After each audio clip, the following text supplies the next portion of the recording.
The spiritual practice of worship means putting in their place all the other things in our lives that have drawn our attention and allegiance. Basically, things that we've worshiped, even though we don't usually call it that. Worshiping God alone means identifying and turning from the things we've given our hearts to in the past. And the fact that Hezekiah smashed the high places, that's a good thing. The first step in turning towards God is to turn away from the things we know have taken our loyalty from Him. Hezekiah knew that.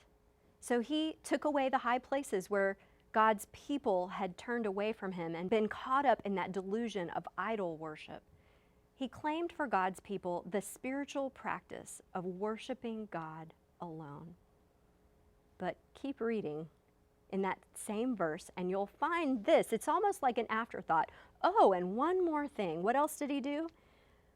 He broke into pieces the bronze snake Moses had made.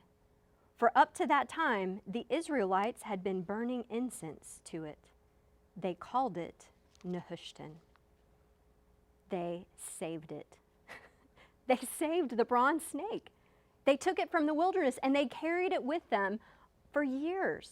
Now, our family has moved, get this, 3 times in the last year. I feel like our whole life consists of packing and unpacking boxes, and I am constantly unpacking boxes and finding something and thinking, that?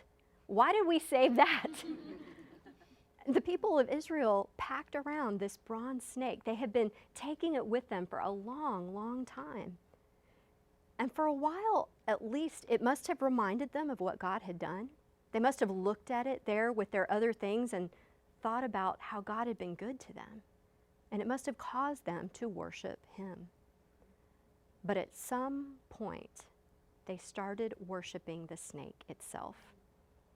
It became an idol to them. They burned incense to it. They gave it a name. They called it Nehushtan. Seriously, Nehushtan. They named a bronze snake.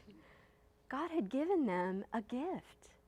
It was a remedy for their mistakes, and when it worked, they began to worship it as a god. They made an idol out of the very thing God had given to show that He was their rescuer. They called it Nehushtan. Those silly people in the wilderness. I could go on and on saying how ridiculous they are, worshiping a bronze snake as if it's a god, but then it occurs to me the times that God has put something in my life, and I started paying more attention to the gift than to the giver.